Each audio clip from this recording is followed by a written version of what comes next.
Aiden Cole, St. Augustine St. Nicholas. That is the name of my son who passed away last year, June 21st, 2016. Today is August 11, 2017, which is one day before his birthday. So tomorrow is his birthday and he's supposed to be turning 4. So he passed away last year from complications of his disorder or his disease, which is a really rare genetic disease, metabolic to be exact.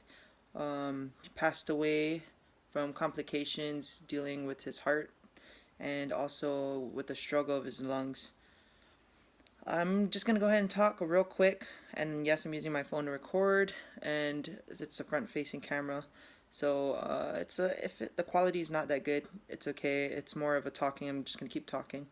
So I'm actually gonna talk about the whole coping process, so how I coped with it and the loss, starting from day one or the day he actually passed away.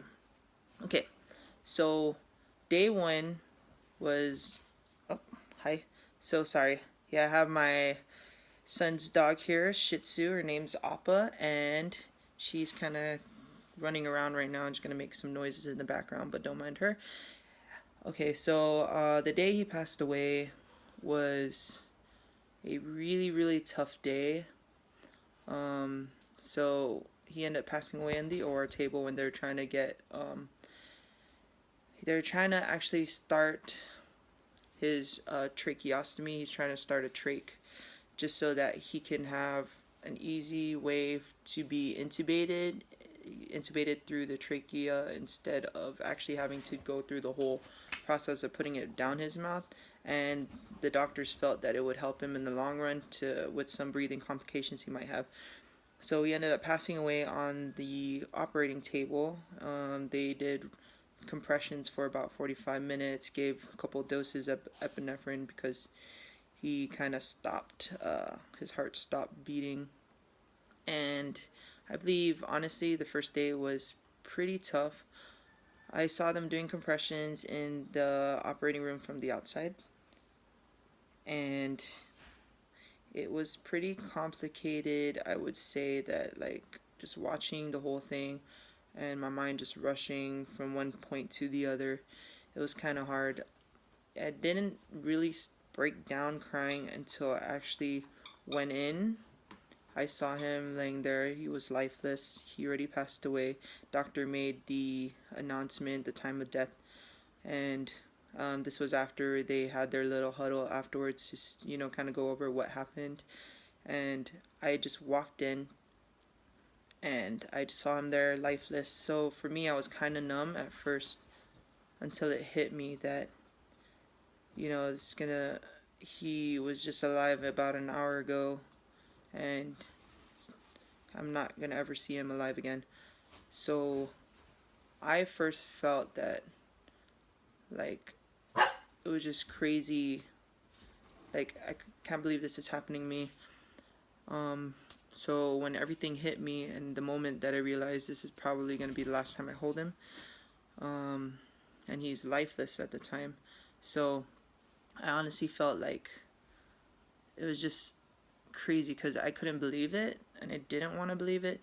But when it hit me that he was gone, that's when I started breaking down, and it was so hard. And we got to like kind of swaddle him one last time. At least his body had the family members go ahead and see him.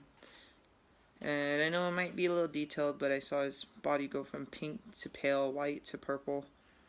And so a couple of the family members got to see him, or at least see his body before we had to transport him down to the mortuary. And walking him down, I was okay. I was kind of numb again and partially accepted it. So right when we were leaving the hospital with all these things, that's when realities like kind of struck in, and I was just so hurt, so hurt. I was mad at God, and I was in a dark place, and it was just so painful pushing his stroller out without any anyone, or without him actually in the stroller.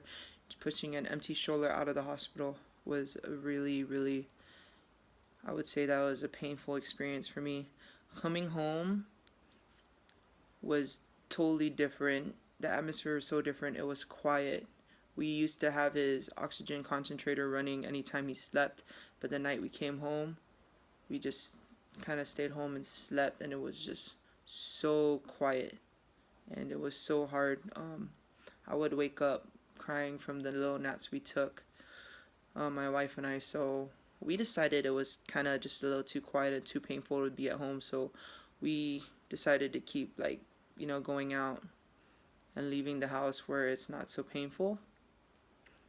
So my son's favorite place is actually Central Lanes, which is a bowling alley where he got to see my parents and just see a bunch of people and see a change of atmosphere. It was loud and, a very stimulating environment. And he loved bowling.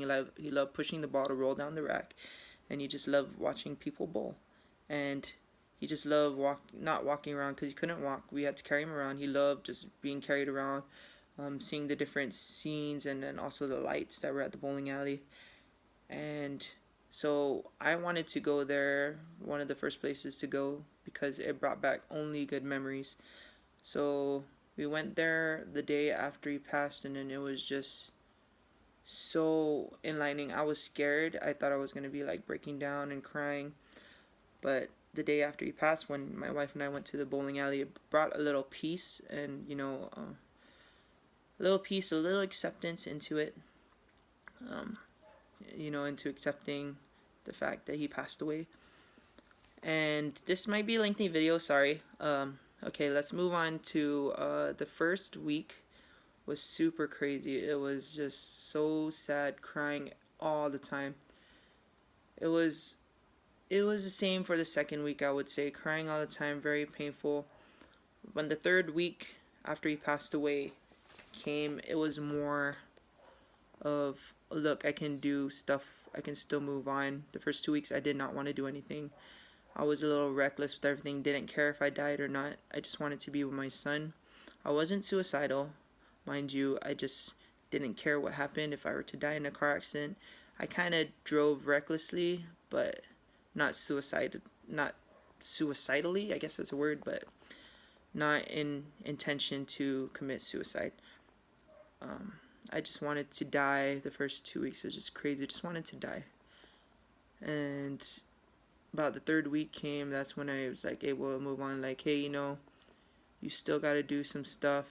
God's leaving you in this world to do some stuff. Yeah, so he passed away about a year and 2 months ago. And just going through the whole process of the whole year, the first 2 months were the hardest, the most emotional, the saddest, the most angry. I was just mad. I would have these episodes where I just cry out of nowhere because I remembered I got a certain memory of him, or I would always watch his videos and it would make me cry, but at the same time it would bring back good memories that I've had with him. And also, the first 2 months I was kind of mad. I would go visit him and I was kind of sad, and I would go visit him at the cemetery, and I was kind of just so beat up as a father. I was always thinking I should have done this, I should have done that, and I could have been a better father. And I was always apologizing to him because at the time I just finished nursing school, so I was kind of apologizing to him. I could have picked up these complications sooner. I could have noticed it sooner to bring him into hospital sooner, and possibly that would have made him live a little longer. And it's just these things I could have picked up, but I didn't because I was more focused on being a father rather than a nurse. And it's hard to kind of transition between father and a nurse. So if you haven't watched my NCLEX video on how I passed my board exam, you can go watch that in my other videos. It kind of goes through the whole explanation of how I was motivated and all that, but that's in the other video. So we're just talking about coping. So we talked about the first 2 months. The 3 months to 6 months was a little more livable because life doesn't get easier to live, it just becomes more livable. It doesn't get better. It becomes more livable. You still have the pain. So 3 to 6 months, I was just so sad, and I was still sad, but not as sad as the first 2 months. I was able to carry on and not be so reckless with my life, and just knowing that I still have meaning in this world, to still be a good husband to my wife. So still be a good brother, be a good son, still be a good citizen of this world. So I started realizing that I want to do stuff with my life and with my wife that I might not get the chance to do, because you can lose anyone at any time of the day, any time of the year, any time in life you can lose someone important. And if you don't spend those precious moments with that person, it'll beat you up in the end, same as my son. So 3 to 6 months, I was really thinking and reflecting on life, and just trying not to live, trying to live with no regrets, and just experiencing life to the fullest. So my wife and I traveled a few times this year, and it was awesome. I started appreciating life more. I started looking at other people's kids, and just kind of like, I used to think with the bad parents, I used to think, man, it's not fair. Why did God give me such a perfect son to only have him for 2 years and 10 months? That's when he passed away. He was 2 years and 10 months old. And, I've always wanted to be a father. Why did he take him away from me so soon? And all those parents that don't want to be parents, or that didn't want to be parents and still don't want to be parents, get to have their kids for whatever age they get to live up to, perfectly healthy kids. And I was always mad, but then I wouldn't change anything. I really wouldn't, because I wouldn't want to have a perfectly normal child instead of Aiden, because Aiden was the center of my life. Even though it was short, I learned to be appreciative. With the 3 to 6 months, learn to be appreciative of life and not so angry at God. That's when I finally kind of forgave God and started accepting it and being more happy. 3 to 6 months, I would just be like, thank you, always thank him for the blessings. Even if I had him for a short time, I was always grateful and thankful, and not so angry like I was the first 2 months. And at about 6 months after his passing is about the time I stopped crying and stopped having my emotional episodes where I broke down and cried on the side, or had to go back to my car to cry, or when I was at work I'd cry in the bathroom when I see a sick kid, because I work at the pediatric department, so I work with a lot of sick kids. So I would cry and all that at work, and it's just crazy. So moving on, 6 months to a year. All right, let's go 6 months to 8 months is when I stopped crying, and I started feeling guilty of not having that sadness, or that emotional sadness of losing a child anymore. I kind of felt guilty about moving on. So I was really just had this feeling of guilt, and it kind of killed me a little, like, wow, you're really moving on without your son. But just know that it's natural, and people just go through this. You got to move on with life, and you got to keep living. You can't always let everything bring you down. And you have other roles in this world, rather than just, like, for me, being a father wasn't the only role that I kind of inherited living. So I was feeling guilty 6 to 8 months, and 9 months to a year. That's when I was moving on, and really starting to be more happy with my life, and just so grateful that my son is now up in heaven with God, and just enjoying life, or enjoying his second life, and just being happy and not stuck here on earth with all the limits and just pain that he had to go through. I just learned to be happy. So every time, I pass the church, I say a little prayer. I thank God for all my blessings, and I always pray to my son, saying, I hope you're having fun up there. Daddy still loves you. We do visit him every Sunday when we can at the Veterans Cemetery in Guam. And we just visit him every Sunday. I talk to him a little bit, saying, I love you forever and for always. No matter what happened, I'll still love you. And that's it. Around, I would say,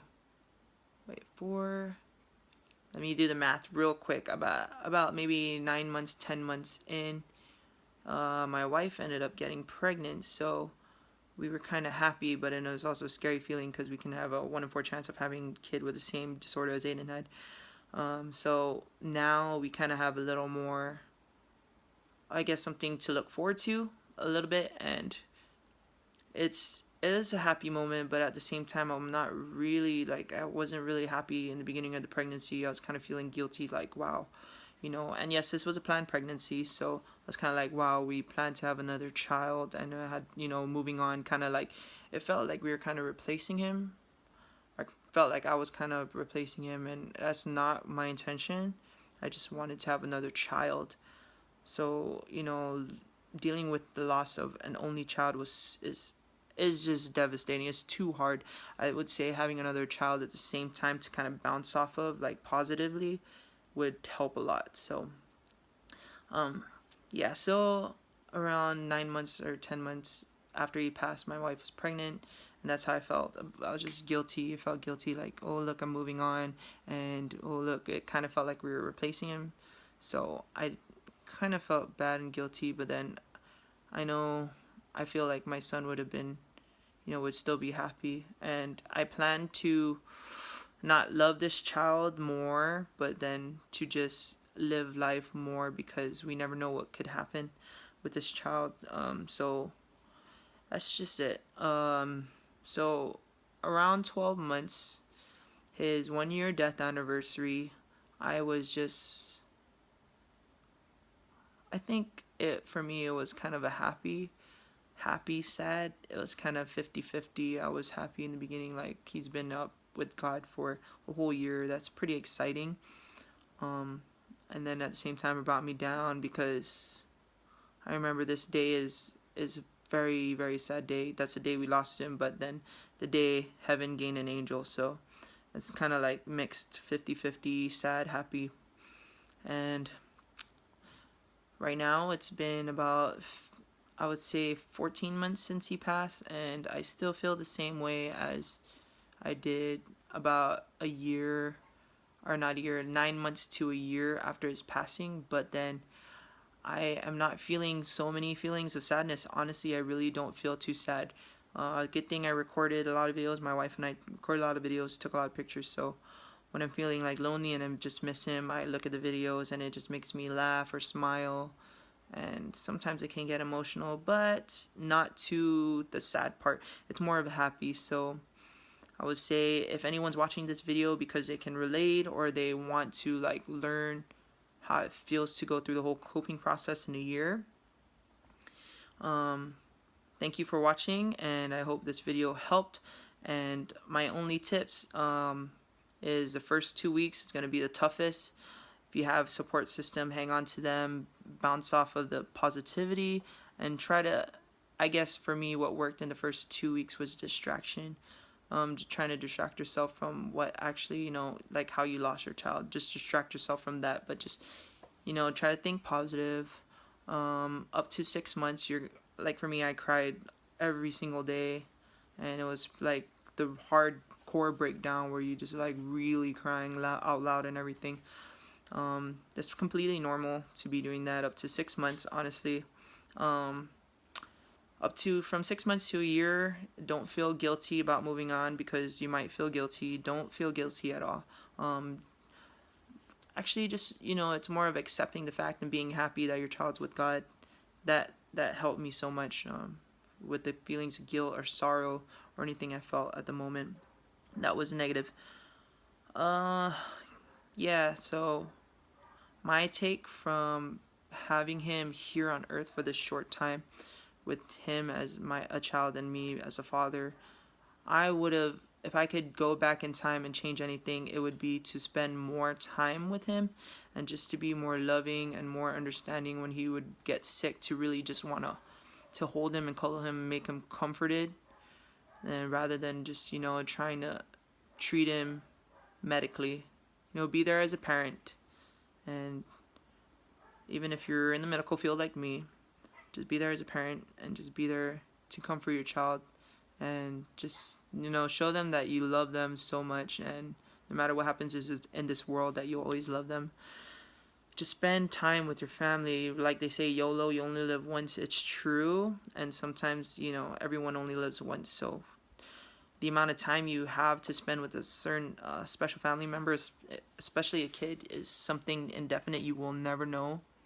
So just spend time with your family and just love them, and just show them that you love them, and just explore the world, and just appreciate the things in life that God's blessed us with. Even if you may not have much, just make the best of what you can with your child while they're still around. And if you have any underlying diseases that your kid has any underlying diseases that only allows them to live for a certain amount of time, I would say spend as much time as you can with them.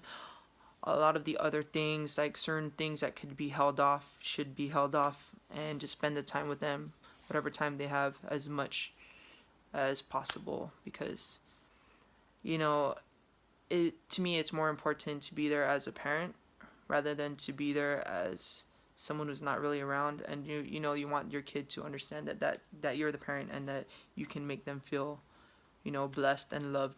And that's what you're supposed to do. You're supposed to protect your child and love them to death. Okay. um, so that's pretty much what I got with the whole year of I went over the whole year of how I felt and how I coped with the loss of my only son. I'll give a little update now. Okay, so now, after 14 months, approximately 14 months of his passing, since his passing, my wife is now pregnant, and she does have a baby. The gender hasn't been revealed yet to social media, so I'm not going to go ahead and put that out here, but just know she's pregnant. She is approximately 22 weeks pregnant, so we're halfway through the pregnancy, a little more than halfway.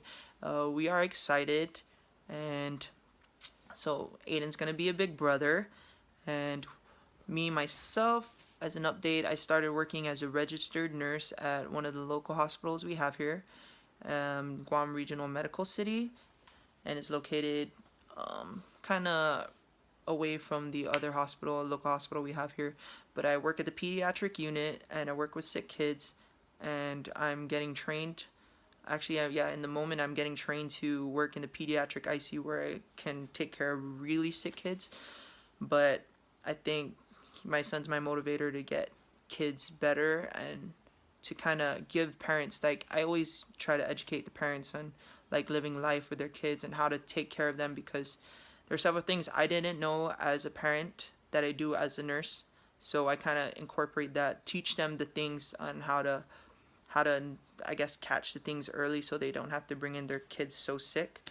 So education's one thing I do at work all the time. And with the kids, I love to play with them. I just love my job. It's so rewarding.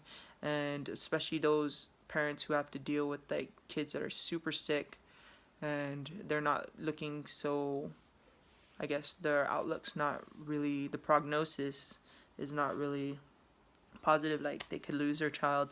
um, I feel glad that I have that experience to kind of step in and just help comfort them, and just give them some positive thoughts. And my wife, she used to be a passenger service agent. Now she is a passenger service agent lead at the with the airline that she works with. And so we both kind of had this big change in our lives and our positions since our son had passed. We do still bowl. We still go to the bowling alley, and it still does bring back some good memories. And they're just we're living life. We're traveling more often. We traveled about 4 times this year. I traveled myself about 6, and I'm gonna travel again next month, actually, for another bowling tournament. And we're just living life. I appreciate life more, and that's all you can do. Appreciate life, and just love and spend time with your loved ones. That's all I can give you for now. I guess if you guys have any more questions, go ahead and leave it in the comments, and I'll try to answer them for you. And I hope this video helped a lot. And we'll see you in the future, and hopefully it's not too long. So without further ado, thank you so much for watching, and I'll catch you in the next video. Bye.